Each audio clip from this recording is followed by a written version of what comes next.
दो देश में दो कानून और दो नियम तो नहीं हो सकते। गुर्जरों ने इस देश के लिए शहादत दी है, आज उसका परिणाम है कि वो आज पिछड़ेपन में जीवन जीने को मजबूर हैं। लेकिन देखिए हमारे प्रधानमंत्री भी पिछड़े समाज से आते हैं, तो फिर उन्हीं के राज में, उन्हीं की इस वक्त पावर में है कश्मीर में भी, तो उन्हीं के राज में ऐसी कहानी कैसे हो रही है? अब वो हो रही है, वो तो सबके सामने ये विरोध प्रदर्शन हो रही है, तभी तो हो रहा है ये विरोध प्रदर्शन तभी तो हो रहा है। इस कश्मीर के लिए इन लोगों ने शहादत दी है। उस पूरे गुर्जर समाज ने भाजपा को वोट दिए, फिर भी भाजपा गुर्जरों के हितों पर कुठाराघात करने की कोशिश कर रही है।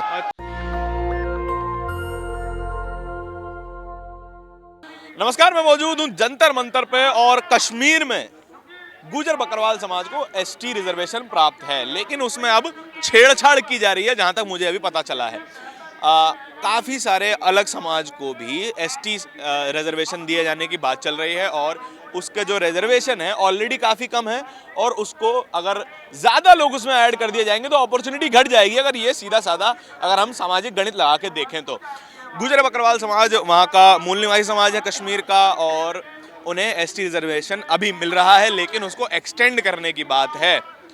लेकिन इसमें समस्या क्या हो सकती है, हम लोगों से जानेंगे कि सर रिजर्वेशन का फ़ायदा अगर और भी लोगों को मिलता है जो कि वंचित समाज हो तो उसमें नुकसान क्या है?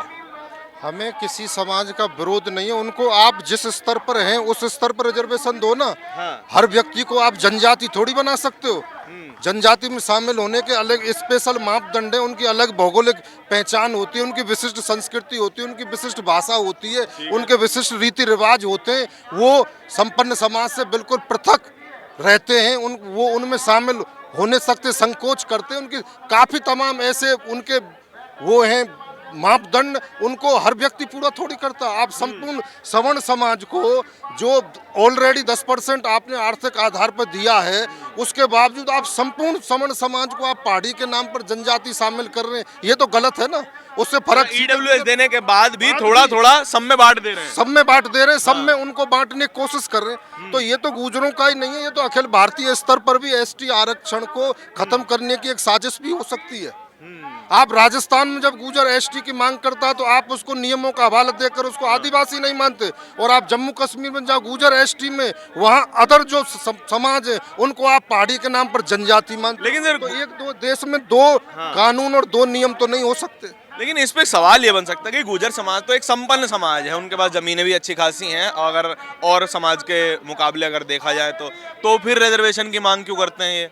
रिजर्वेशन ऑलरेडी जम्मू कश्मीर में एसटी में है, अच्छा, और हिमाचल में एसटी में है, और पूरे देश के गुर्जर ओबीसी में आते हैं। ये तो मंडल कमीशन की रिपोर्ट पर आधार पर किसी खैरात पर नहीं है। हमारे 73 लोग शहीद हुए तब भी हमको एसटी नहीं माना, हमको अलग से एमबीसी आरक्षण राजस्थान में दिया। लेकिन आप अपने राजनीतिक हितों को पूरा करने के लिए जहां ऑलरेडी गुर्जर एसटी में है और आगे बढ़ रहा है, जम्मू कश्मीर की गुर्जरों की स्थिति किसी से छिपी नहीं है। आप वहाँ स्वयं जाकर देखिए वो किस हाल में रह रहे हैं, किस परिवेश में रह रहे हैं, वो संपन्न कहाँ हैं, और आप अब उसमें संपन्न लोगों को शामिल कर रहे हो तो नुकसान किसका होगा, किसका तो नुकसान होगा? मतलब पूरे देश के ओबीसी की सिचुएशन, माफ कीजिएगा, गुर्जरों की सिचुएशन को देख के हम बकरवाल और गुर्जर समाज की सिचुएशन वहाँ से अलग है, आप ये कहना अलग है, बिल्कुल अलग। आप एनसीआर में गुर्जरों की से तुलना गुर्जर बकरवालों से नहीं कर सकते। क्योंकि सवाल एनसीआर वाले गुर्जरों की से ही देखा, आप राजस्थान से तुलना नहीं कर। देश के विभिन्न हिस्सों में जाइए, गुर्जरों ने इस देश के लिए शहादत दी है, आज उसका परिणाम है कि वो आज पिछड़ेपन में जीवन जीने को मजबूर हैं, और आज वो धीरे धीरे अपने हकों को मांग रहे हैं और उससे आगे बढ़ रहे हैं, तो लोगों को विचलन हो रही है। आज जम्मू कश्मीर में धारा 370 हटने के बाद वहाँ पहली दफे राजनीतिक आरक्षण मिलेगा, और वो एसटी के लिए 9 सीटें वहाँ रिजर्व हो रही हैं। वो 9 सीटें सबके लिए दर्दनाक हैं। मैं वही कहने वाला था कि अब तो वो वहाँ नहीं से चाहते कि 9 विधायक वहाँ गुर्जर समुदाय या अन्य जो एसटी समुदाय उसके आए। मेन ये है राजनीतिक। वो मीडिया और सरकार तो बार बार ये बताती है कि अब रिजर्वेशन कश्मीर में अच्छे से लागू होगा, और आप बिल्कुल उल्टी तस्वीर बता रहे हो। अच्छे से लागू होगा, राजनीतिक तौर पर विधानसभा लोकसभा सीटों में वो एसटी के लिए सीटें रिजर्व कर रहे हैं, लेकिन अब उसमें अच्छे से लागू कैसे मान लिया जाए? आप संपन्न लोगों को, सवर्ण लोगों को आप उसमें शामिल कर रहे हैं, तो वो जो लोग वहाँ पे पहाड़ी समाज सवर्ण समाज में आता है, तो पहाड़ी को उसको एक रूपक दिया जा रहा है। पहाड़ी का मतलब है संपूर्ण सवर्ण समाज, पहाड़ी का मतलब संपूर्ण सवर्ण समाज। ठीक है। जब संपूर्ण समण समाज ही एसटी में आ जाएगा तो जो ऑलरेडी एसटी में उनको क्या फायदा मिलेगा? ये बात तो है, लेकिन उनके लिए अगर वो पिछड़े हैं तो आप उनके लिए अलग से रिजर्वेशन दीजिए, जैसे राजस्थान में गुजरों को दिया एमबीसी का, उनको और स्पेशल योजनाएं चलाइए। आप उनको जनजाति कैसे बना सकते हो? लेकिन देखिए हमारे प्रधानमंत्री भी पिछड़े समाज से आते हैं, तो फिर उन्हीं के राज में, उन्हीं की इस वक्त पावर में है कश्मीर में भी, तो उन्हीं के राज में ऐसी कहानी कैसे हो रही है? अब वो हो रही है, वो तो सबके सामने ये विरोध प्रदर्शन हो रही है, तभी तो हो रहा है ये विरोध प्रदर्शन तभी तो हो रहा है। इस कश्मीर के लिए इन लोगों ने शहादत दी है, उसकी बदौलत आज कुछ ये लोग आगे बढ़ रहे हैं, तो उनको हितों पर कुठाराघात करने की सरकार योजना बना रही है। अगर इनके हित में होता तो यहाँ क्यों जंतर मंतर, हम राजस्थान से भी क्यों आते हैं? आपको तो टीवी मीडिया जातिवादी बता देगी कि आप किसी और को आने नहीं दे रहे हो। नहीं, जातिवादी क्या, अपने हकों के छेड़छाड़ कोई कर रहा, उसके खिलाफ में आवाज उठाना कोई जातिवाद नहीं है। ये स्पेशल गुर्जर समाज का नहीं है, ये संपूर्ण एसटी समाज के हकों पर हुआ है। आप राजनीतिक रूप से लोकसभा की सीट पर तो ऑल इंडिया कहीं भी चुनाव लड़ सकते हो। जब आपने एसटी में सवर्णों को प्रवेश दे दिया तो वो तो जहां भी एसटी की सीट है वहां से चुनाव लड़ लेंगे। आप किसके लिए रास्ता खोल रहे हैं? ये तो पूरे तो आपको वहां पे वो जगह नहीं मिलेगी जो आपको मिलनी चाहिए। नहीं मिलेगी। जो लोग पहले से ही एसटी में, उनको क्या मिलेगा? कुछ नहीं, वो तो जहाँ है वहीं रह जाएंगे। लेकिन ये सारी बातें मीडिया क्यों नहीं करता है? टीवी पे आपकी ये सारी बातें आती क्यों नहीं है? अब ये मीडिया वाल, आप मीडिया के देखिए हम तो आपको ये खबरें तो हम तो दिखाते ही रहते हैं, लेकिन टीवी मीडिया अभी तक आया कभी यहाँ पे? हम तो आज पहली दफे आए, आपसे मुताबिक है। अच्छा, पहली बार आए हैं आप? अब आप बीच में रोकेंगे कैसे चलेगा सर? आप या तो पहले बताइए या बाद में बताइए। अब फ्लो ही खराब कर दिया।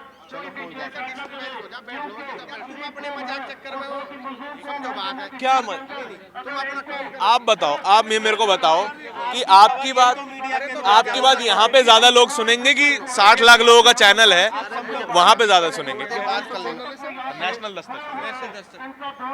या तो आप पहले बता देते, अनाउंसमेंट कर दो कि जी हम मीडिया से बात नहीं करेंगे। हम तो आप ही के हक की बात कर रहे हैं सर।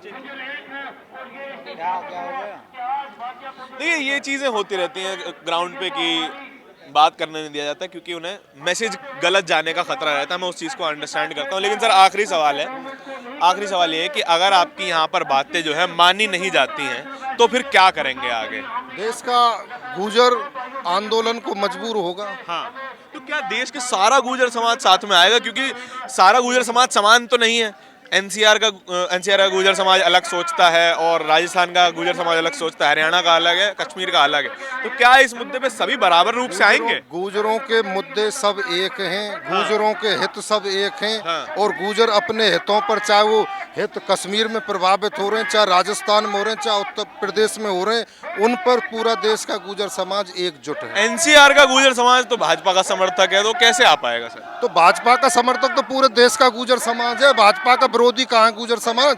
पूरे गुर्जर समाज ने भाजपा को वोट दिए, फिर भी भाजपा गुर्जरों के हितों पर कुठाराघात करने की कोशिश कर रही है। अच्छा, आप भी समर्थन करते हैं बीजेपी का? सही मुद्दों पर समर्थन करते हैं। चलिए ठीक है। देखिए लगातार लोग यहाँ पे जुड़ते जा रहे हैं और लगातार जो है बाहर लोग आ रहे हैं, कश्मीर से आए हैं सभी। और देखिए यहाँ पे मैं आपको दिखाता हूँ कि और लोगों की भीड़ भी जो है वो पहुंच रही है। नारे आप देख सकते हैं। कश्मीर से कन्याकुमारी, कश्मीर से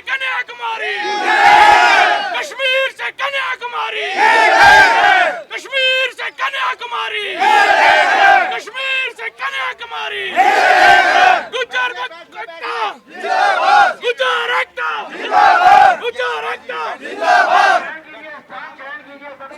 सर आप यंगस्टर हैं, ठीक है, और आपको लगता है कि कश्मीर के गुर्जर बकरवाल की समस्या को एनसीआर का गुर्जर समाज समझ पाएगा? समझ पाएगा, जरूर समझा, क्योंकि पूरे देश का गुर्जर एक है, वो समझ पाएगा। थोड़ी देर में ना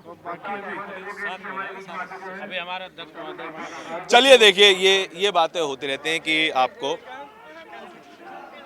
आपको बीच में रोका जाता है क्योंकि मैसेज गलत जाने की आशंका रहती है, क्योंकि सभी जो है वो समान रूप से नहीं सोचते हैं। डाइवर्सिटी होती है थॉट्स में। और आपको ये मैं भीड़ दिखा रहा हूँ, लेकिन ये भीड़ आपको टीवी की स्क्रीनों पे नहीं दिखाई देती है।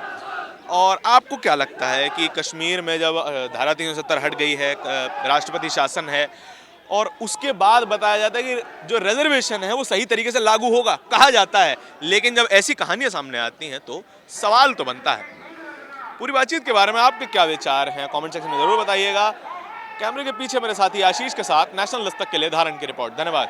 नेशनल दस्तक की आपसे गुजारिश है कि अगर इसको बचाना चाहते हैं तो नेशनल दस्तक को सब्सक्राइब करने के लिए रेड कलर के सब्सक्राइब बटन को दबाएं, फिर बेल आइकन की घंटी दबाएं। नेशनल दस्तक को बचाने के लिए बहुत जरूरी है कि हर खबर को शेयर करें, लाइक करें, कमेंट जरूर करें।